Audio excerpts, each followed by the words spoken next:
Hi and welcome to Barb's Field Notes. I'm your host, Barb Allen. You may know me from my show. Made-in-Alberta New Energy Stories is my flagship program.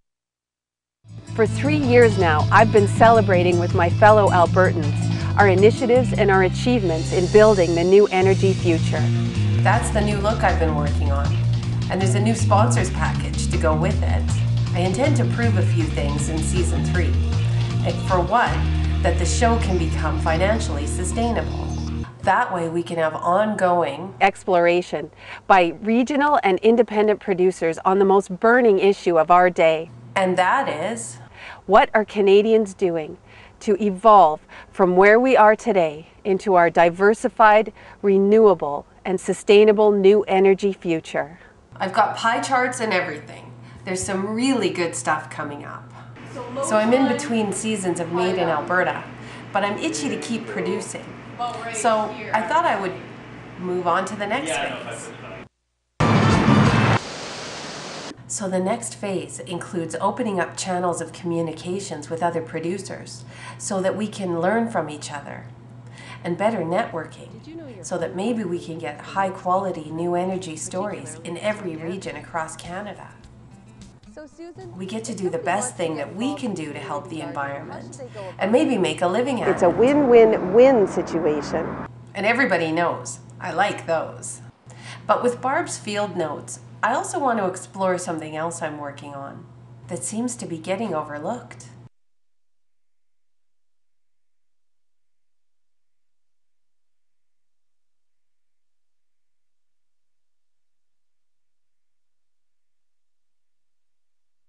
Okay, I'm a communication specialist, not a scientist. But if the human problem is so vast, what's the potential of the human solution? Want to see one of my pie charts? Some may say this is airy-fairy, but I intend to prove it with numbers. Not my numbers, of course, the number crunchers. Back in the 90s, when I first got into this, we didn't have nearly as many numbers to work with as we do today. So that's really good news. And it also leads me nicely into the third reason for doing Barb's Field Notes.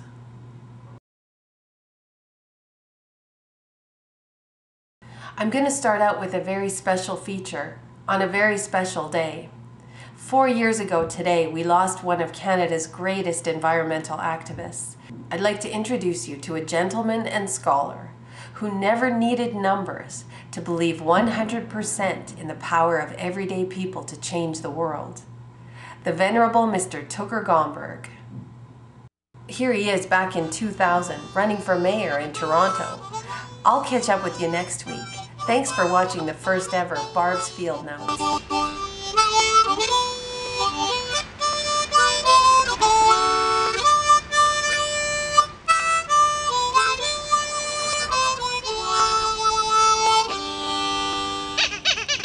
We're here to talk about an alternative that's available right now.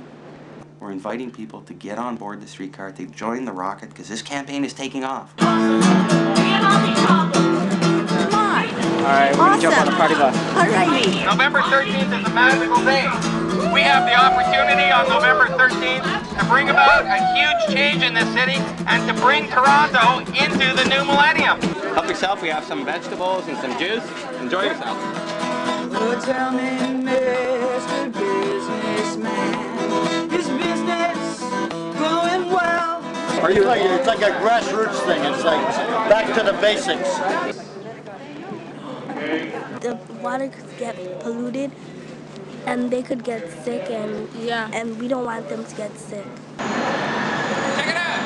Some people think that this stuff is garbage.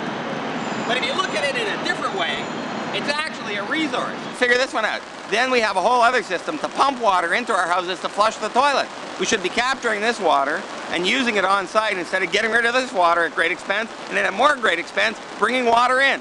And I've seen this in Denmark. I consider myself an artist in that I like to use theater and drama and imagery and humor to put forward ideas about what our city could be, how it could be different.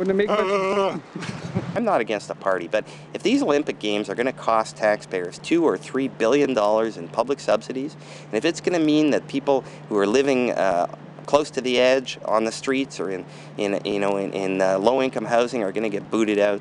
I don't think it's a good idea. There are thousands and thousands and a growing number of people who don't have enough money, not for a $2,500 dinner, but for any dinner. Vote! Don't forget to vote for victory!